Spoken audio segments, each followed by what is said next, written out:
Good morning, student, and welcome. Today I am going to continue the first chapter, Matter in Our Surrounding. पिछले दिन हमने लोग matter के बारे में पढ़े थे, उसके टाइप के बारे में पढ़े थे और उसके प्रॉपर्टी के बारे में पढ़े थे। आज हम लोग मैटर के स्टेट के चेंजिंग के बारे में पढ़ेंगे।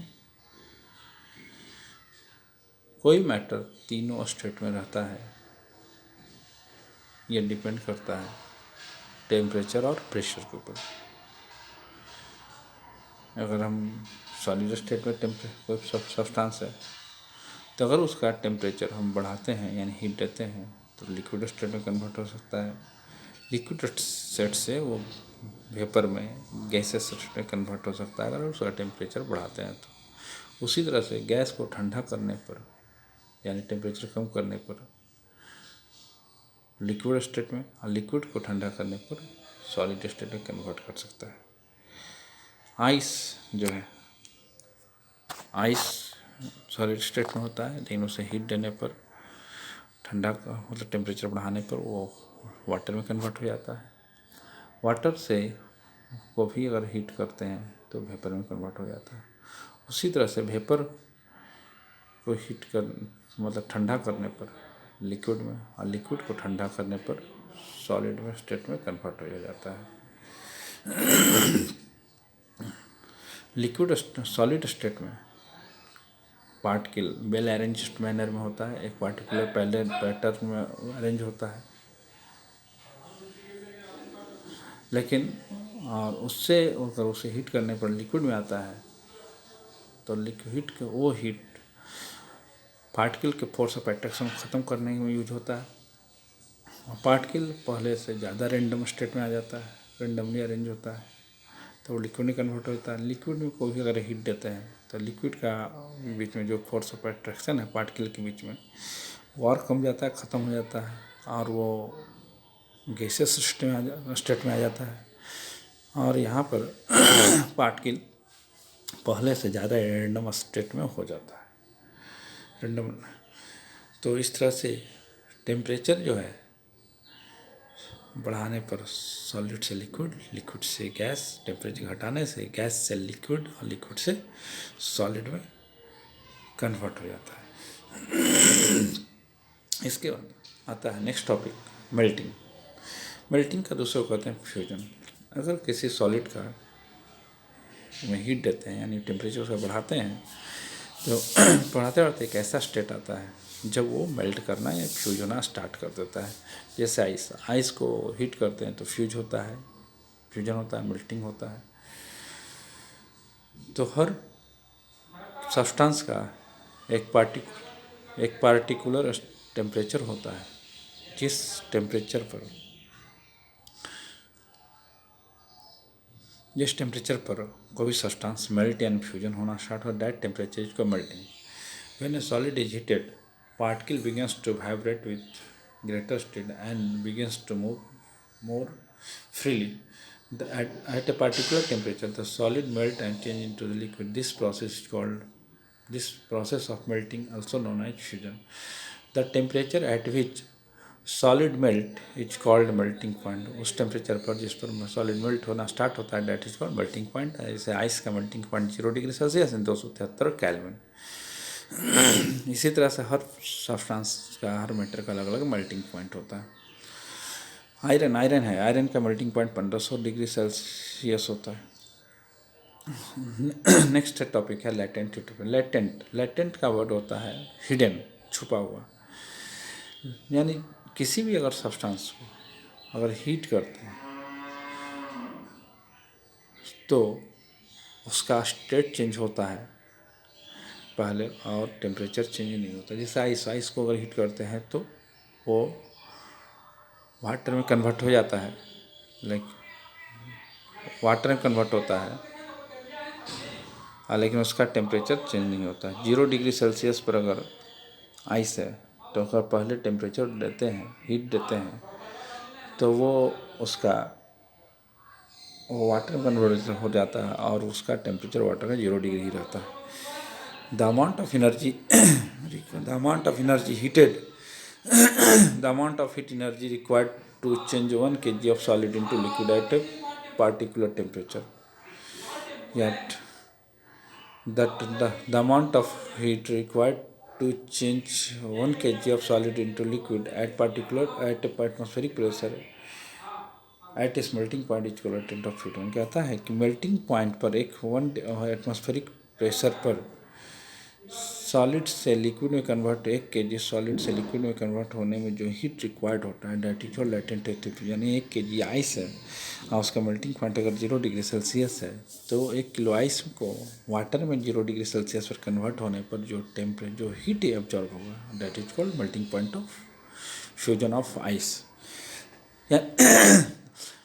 जो ही लेटेंट हीट है वो केवल मैटर का स्टेट को चेंज करता है, सॉलिड से लिक्विड, लिक्विड से गैस।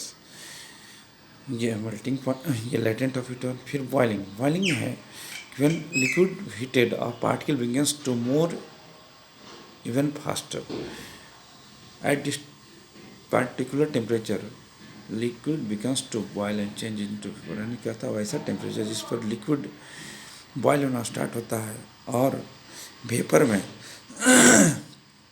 कन्वर्ट होता है, that is called boiling. Boiling जो है एक बल्क फिनोमेना है। When liquid boil and bulk of the liquid change to vapour, यानी कि बॉइलिंग में क्या होता है, पूरा का पूरा लिक्विड बॉयल करता है, बल्क फिनोमेना है। और इसमें लिक्विड में, ये बॉइलिंग में जो होता है बल्क फिनोमेना है और पूरा लिक्विड बॉयल करता है और साथ में ये लिक्विड से वेपर में कन्वर्ट होता है। लेकिन यहीं पर एक बात और क्लियर करता है, वेपोरेशन। वेपोराइजेशन जो होता है बल्क फिनोमेना नहीं है, वो सरफेस फिनोमेना है और वो बॉइलिंग पॉइंट से कम टेम्परेचर पर ही वो वेपर में कन्वर्ट हो जाता है।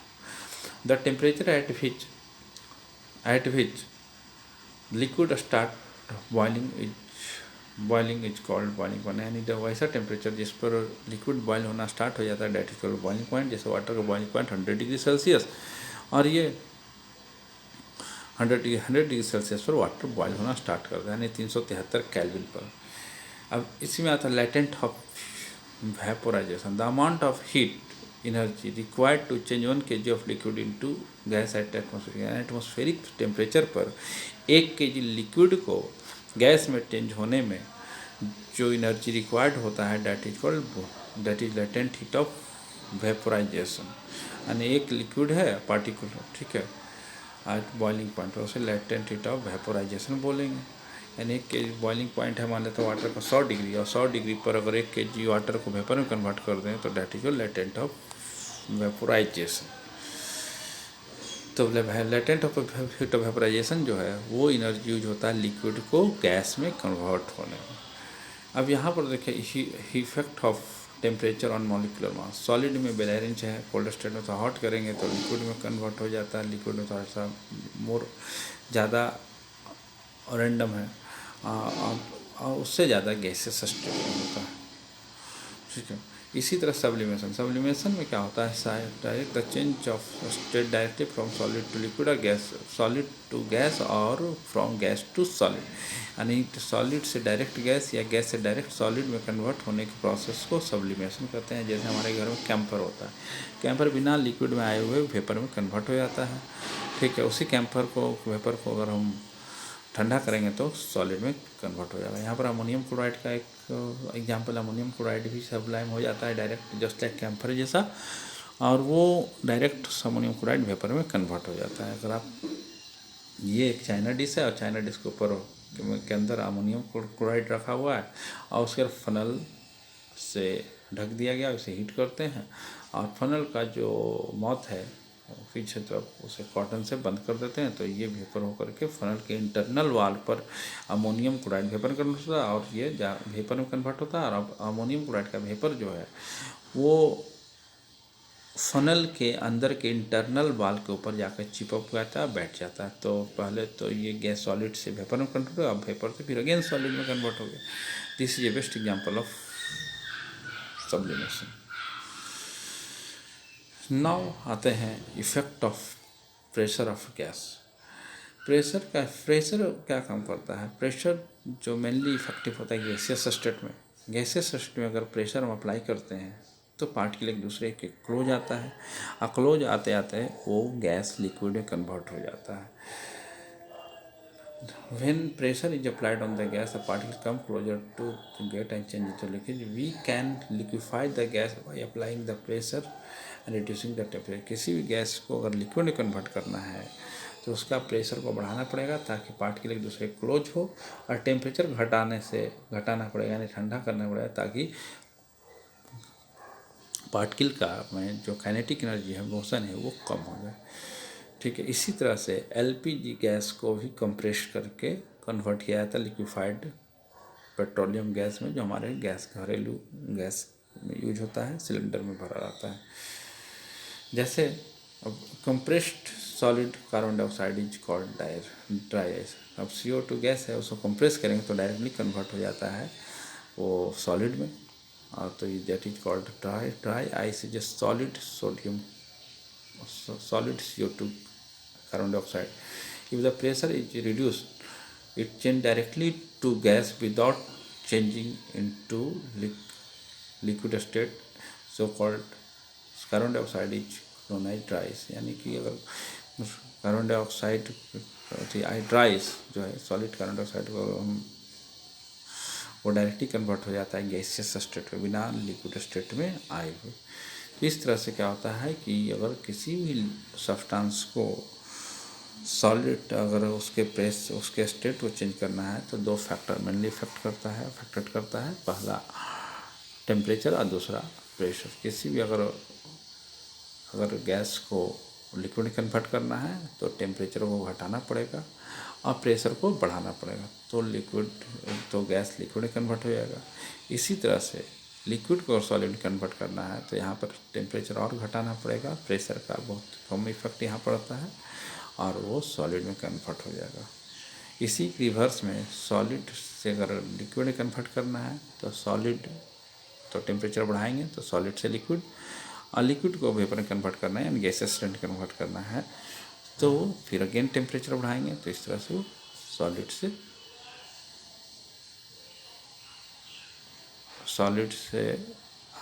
से लिक्विड एंड लिक्विड से गैस में कन्वर्ट हो जाएगा। इसके आगे आते हैं इंटर कन्वर्सेशन ऑफ 3 स्टेट। अगर हम सॉलिड से लिक्विड में कन्वर्ट हो रहा है तो इस स्टेट को बोलते हैं फ्यूजन, और लिक्विड से अगर सॉलिड में कन्वर्ट होता है that is solidification. Similarly solid से गैस में कन्वर्ट होता है वेपोराइजेशन, और गैस से सॉलिड में गैस से अगर लिक्विड में कन्वर्ट होता है that process is called condensation. Gas से सॉलिड में डायरेक्टली कन्वर्ट होता है तो सब्लिमेशन, या सॉलिड से डायरेक्टली गैस में कन्वर्ट होता है तो भी कहलाएगा सब्लिमेशन। इस तरह से ये जो हर मैटर्स हैं वो तीनों स्टेट में एग्जिस्ट कर सकता है। It depends upon the temperature and pressure. चलिए आज हम इतना ही इसको रखते हैं यहीं तक। अब नेक्स्ट क्लास में हम फिर आगे का पढ़ाई स्टार्ट करेंगे। Okay, thank you.